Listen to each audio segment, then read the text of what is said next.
welcome to Kitchen Basics 101, where I teach you the bare bone basics as if you've never cooked a day in your life from the perspective of a mom. Okay, I'm not much of a baker, but we're gonna make biscuits today, and if I can make them, you can make them. So if this is successful and it's posted and you saw it, it was easy because I'm not good at baking.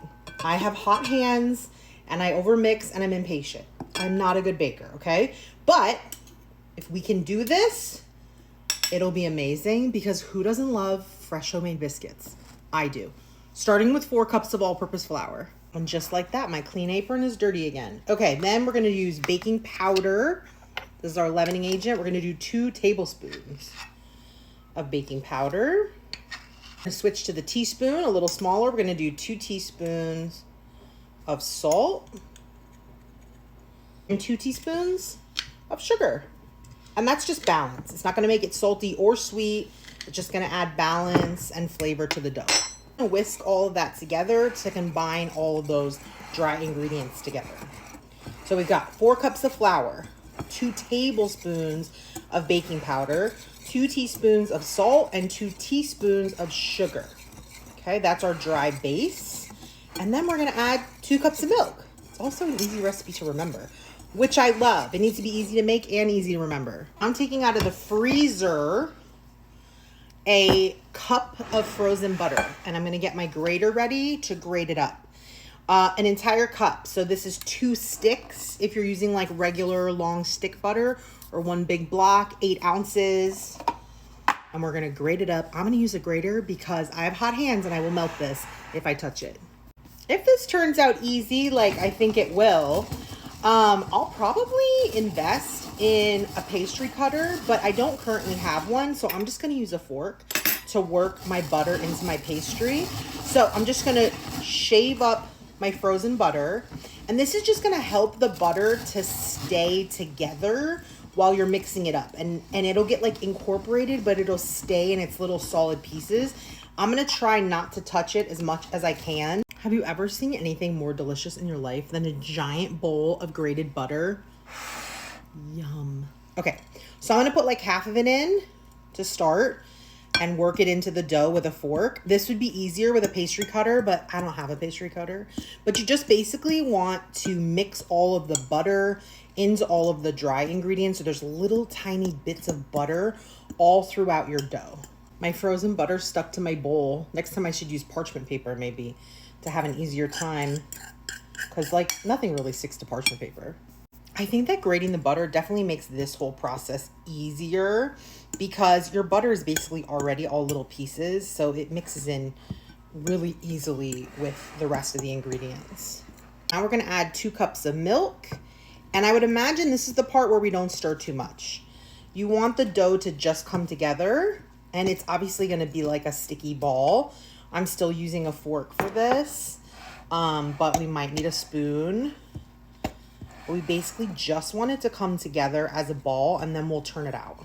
Okay, I put a little flour on my counter. Now for me, for baked goods, this is where it all goes wrong. This is where I overwork it and I do too much and I make my dough tough.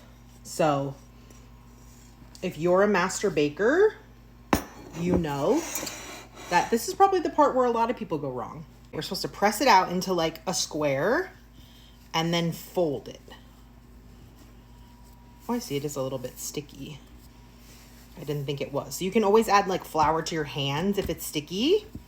And then you're supposed to like press it out again into a little square, or rectangle actually, and fold it again. Each of these folds that you're doing is what makes the like flaky layers that happen. Okay, so another rectangle. And then, told you, I'm not a master baker. So this is just me experimenting at home, like you'll be experimenting at home. Now you could put more flour if you want, so it doesn't stick. But so far I'm doing okay. How many times was that we folded it? I don't know. Let's fold it again. Maybe one more time after this. I don't know how many times you're supposed to fold it. Let's fold it like one. Let's flour a little and fold it one more time. Okay, floured it a little. Press it out one more time and unfold it one more time. I don't know how many times I'm supposed to fold it. But every time you fold it, you're making a layer. But I feel like I'm overworking it now, which is what I told you is my problem. So we're gonna stop. I'm just gonna make this into a rectangle and then I'm gonna cut it into biscuits. I think I went one fold too many, which is, sounds like me. And I'm just gonna use a glass because I don't have a pastry cutter. I might have a cookie cutter. I think I have a sandwich cutter. I'm just gonna use a glass. Let's see, is that gonna make my biscuit? And they say don't twist, just press down. They say twisting does something, seals the biscuit or something. So I didn't twist. I mean, she's looking biscuity. I see how a cutter would definitely be better. My glass is kind of dull and it's like making a gas, like psh, when I, oh, there we go, it came out. All right, let me cut as many as I can. Cut 4 out of that and then I'm just gonna smush it back together, make it back into a rectangle. I definitely think I overworked it, overfolded it maybe, but it's okay. It's our first attempt. We'll keep learning. We'll make a few more. I definitely need a cutter. This glass is too like blunt for the job. Okay, I was able to cut 8 out and then I have like this little ball left. So I guess I'll just like form that into a biscuit.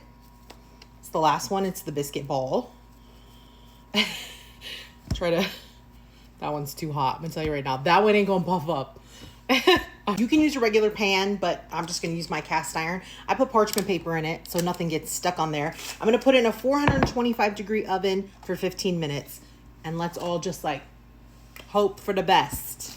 Okay, full disclosure, I like my biscuits like a little more cooked. So instead of 15 minutes, I did like 18, 19 minutes. Look at how puffy this guy is. If I did it again, we'll see. We haven't tasted them yet. I might brush a little heavy cream on the tops so that they brown up a little bit easier and have like a little bit of a glossy finish. But we'll taste. Maybe we don't need to do that at all. They look pretty amazing, to be honest.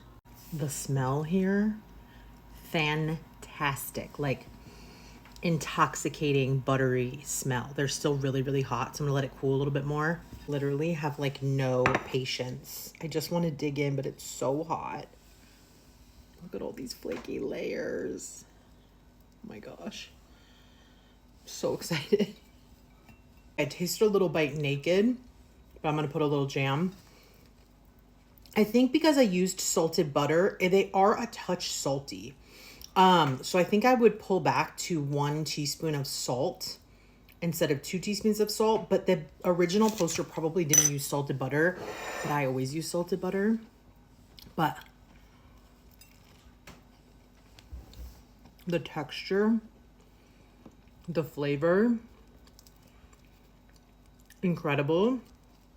They were way easier than I thought they were gonna be, like way, way easier. And I do think I overworked it a little bit, but they're not tough. I think that makes them very beginner friendly because even I, who's not a good baker, did not mess them up. So that's a good sign that you should try to make this biscuit recipe. Love you guys.